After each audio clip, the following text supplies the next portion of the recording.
All right, so a while back I was sent Harper's Island, like a long time ago. It's been so long I don't even remember who sent it to me, which is kind of a dick thing, but I'm not gonna lie. Like I was sitting here like, and I was like, yeah, I'm not gonna lie, I'm not gonna be a fucking, But Harper's Island, yeah. So I looked this up. This is expensive.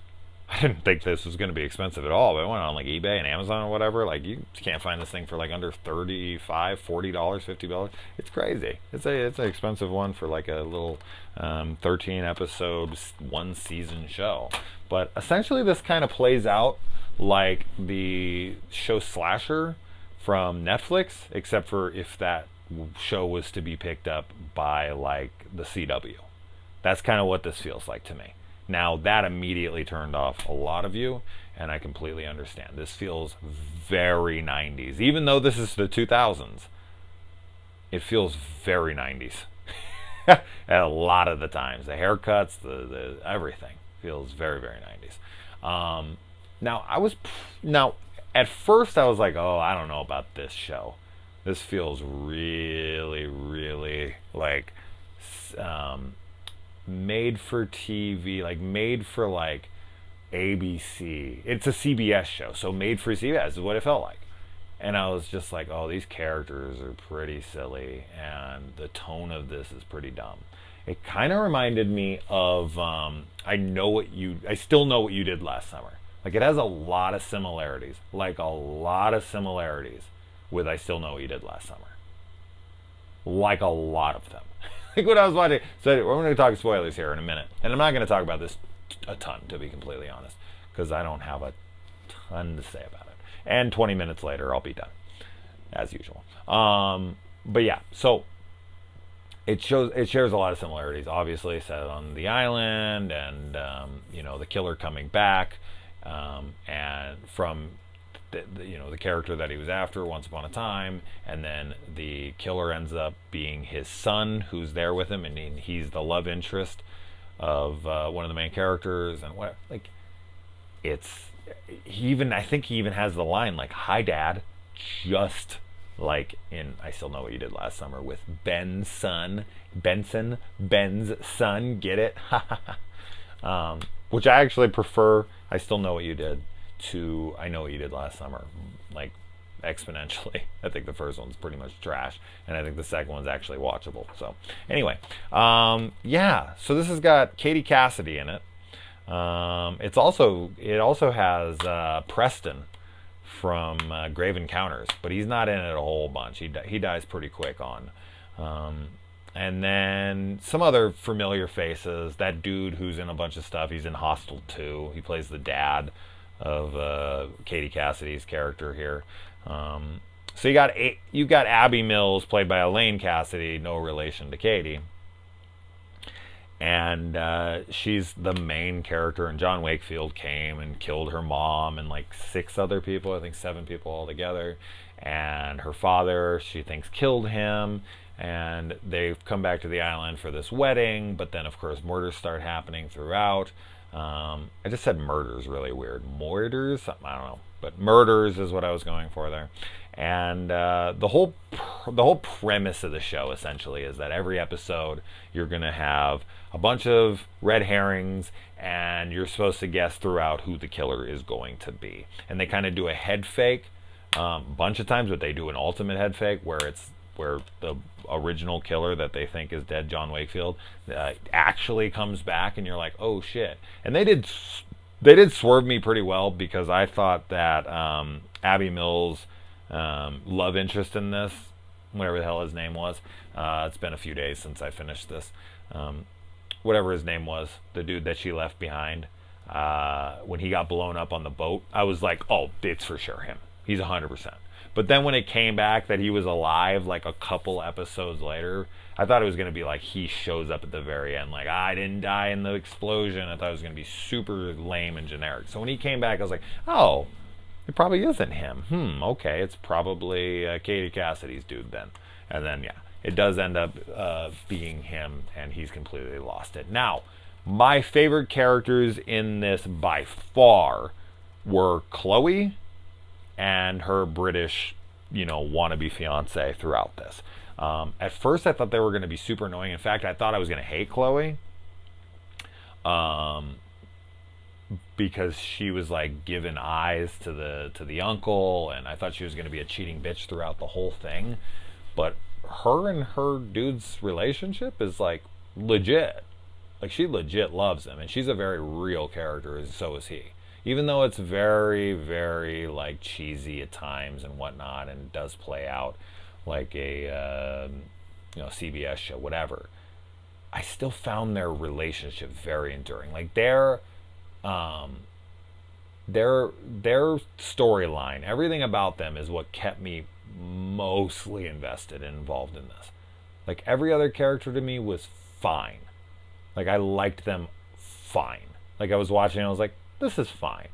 But mostly everything with them, especially when she goes to get her ring back, when she's like, when he's telling her, like, oh, this ring, this and that, and she's like, that bitch has my ring, he proposed with my ring, whatever. That is the most real, most hilarious moment, and I actually was like, oh shit! Like, I actually did that. I was like, oh shit, this shit's gonna go down, she's gonna go get a ring. I can't wait to see what happens. And I was like, because it like cuts away and it goes away for a little while, and I'm like, I was sitting there the whole time like, oh, I can't wait to see what she does. This is gonna be great. This is gonna be hilarious. I laughed out loud. And then when she came in and she was like, and it is your baby and all, I was laughing out loud. I was like, oh no, she went there. Holy shit, man, she's ruining their fucking lives to get that ring back, which is, yeah, hell hath no fury, right? No joke about it. This girl, that character, whew, and holy fucking shit, this girl is gorgeous. Fuck. Yeah. Well, I've seen her before, a couple things, and the thing I remember her most from is House. Spoilers for the episode where she's in House, but she ends up being technically a guy. She has like some kind of I'm sure I'll get blasted for that from somebody who's sensitive. You didn't use the right whatever.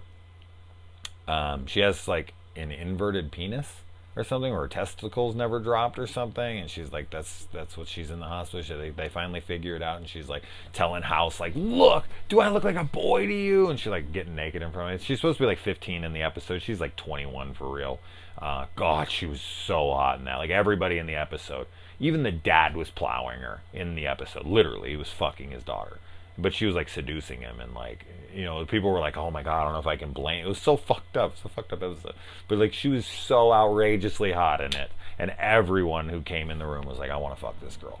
And they were like, she's 15, and it's like, I know, but I still want to fuck her. Like, it was terrible. But at the same time, it was like, look at this girl, holy shit, how could you not want to fuck her? And it's the same thing in this season. It's like, oh my god, every time she's on the screen. And then that guy who leaves the English dude hanging upside down outside, I would have beat the fuck. Like, he comes in, he's like, oh, sorry, man, my bad. I owe you a drink. I owe you a drink? You left me strung up, upside down, in the middle of the woods where a fucking bear or something could have killed me. Like, for hours and never told anybody. Can you hang upside down that long and not, like, have something go wrong? Like, I don't know, man. If I hang upside down for like a minute, so much blood rushes into my face, I feel like I'm gonna black out. If you hang me upside down for hours, especially like some dude found me and left me there, and he was trying to bang my girlfriend the entire time. The girl I was there to ask to marry me, and is like the hottest chick I've ever seen in my fucking life.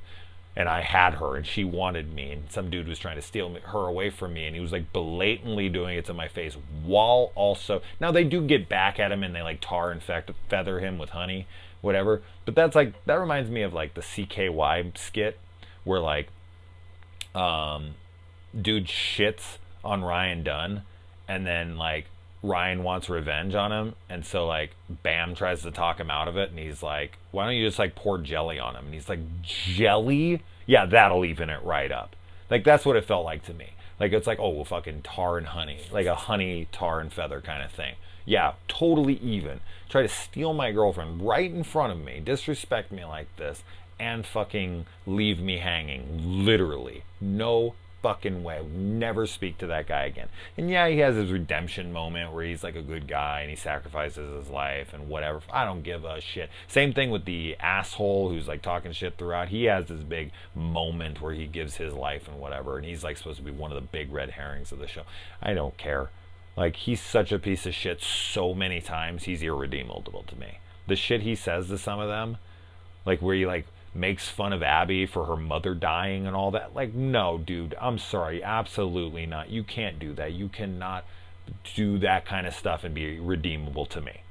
Like, he doesn't even have a real reason. Like, he comes in, he's like, oh, well, you guys get to leave the island, and I'm stuck here. It's the exact opposite of what you think. This and that. Fuck you. Fuck you. Then leave the island, Mr. Tough Guy.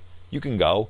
Get the fuck out of here. You're going to be that pissy about it. You're going to make fun of my dead mother because you can't leave the island. Fuck off. So, there's just so many moments. And then the whole ending, it's like every character is making fairly smart decisions, and then all of a sudden they just make dumb fuck ideas decisions where people have the killer lined up and they have him on the ground and she like knocks him out and they have the gun to him, and many times, and people just keep dying and they won't kill him and they shoot and they miss, and it gets so overwhelming. It was so aggressively stupid towards the end where they were like not killing him, having every opportunity, not doing this, not doing that, and getting themselves killed. And it was like, it was getting to the point where I was like, good, fuck you, I don't even care. But and I did not want to see Chloe and her dude die. I was really bummed.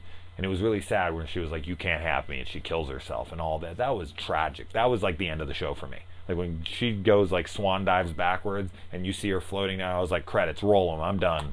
Like, those are the only characters I really give a shit about. And I finished it because I was in it. I was ready. I was invested. Fuck it, I'm in it.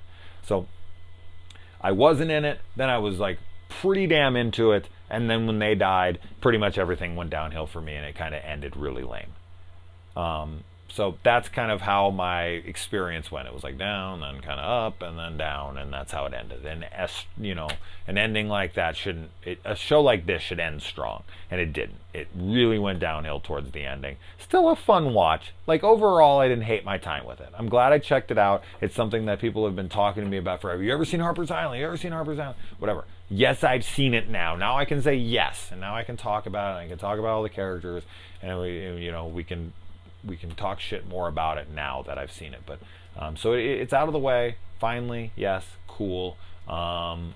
And yeah, I don't know, it was sad to see him betray his fucking wife like that, and then he wants Abby as his girl after all, like, and this and that. Like, why even bring her to the island? What is all this bullshit? Like, you just fucking killed her and you killed all your friends and like, what's the point of all of this? Oh, I was abandoned as a kid. Like, his reasoning isn't strong enough.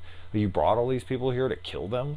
Like, why? Like, for what reason? Like, what purpose does this serve? Like, you're pissed off because you were abandoned as a kid? Oh my god, what a baby. Fuck off. I'd beat the shit out of this guy too. This is another thing. Like, I want to see that where this killer's coming at him. He's out of this and then, oh, fuck this guy up. Come at me. There's that kind of shit here. And it's like, dude, get the fuck out of here. Like John Wakefield, dude. As long as I see you, I'll fuck you up. These kinds of people, like these kinds of movies, I'm just sitting there and I'm like, beat the fuck. I want to see that much. And it happens every once in a great while, very rarely. But you have that character that can manhandle them, and he does, and he fucks them up. That's why I like horror movies and horror shows and stuff with multiple killers, so there can be that character who comes in and is a fucking wrecking ball, and it's like, you fucked with the wrong person, because you never know. And there's always one of those people. You think you're the baddest ass motherfucker in the room, and I can guarantee you're not. Okay, there's always somebody who can beat you up. Even if you're Mike Tyson, there's always your Evander Holyfield out there.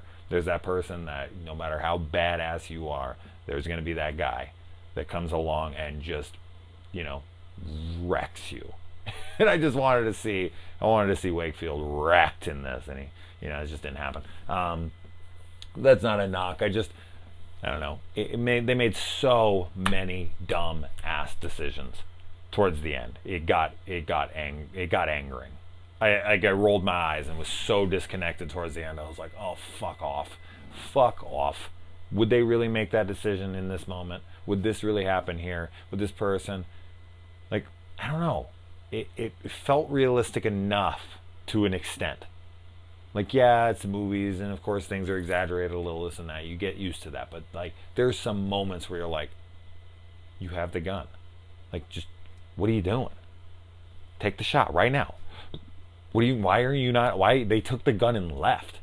Like, in the middle of the fight. Like, what? Take the shot now. What are you talking? Like, that kind of shit, you're like, that's it, I'm done, I'm out. I want to turn this off, it's so dumb. So, not so good. Good, not so good. There you go. There's my review. How do you guys feel? Harper's Island, it's an old one, but if you can get a copy of it, it's it's worth a watch, but man, you're gonna be it's not gonna end very strong for you, in my opinion. So, anyways, so thank you to whoever sent this to me. I apologize. I know I'm an asshole. I actually have a slipcover for it too over here, but I own it. I've seen it. There you go, in the books. Adios.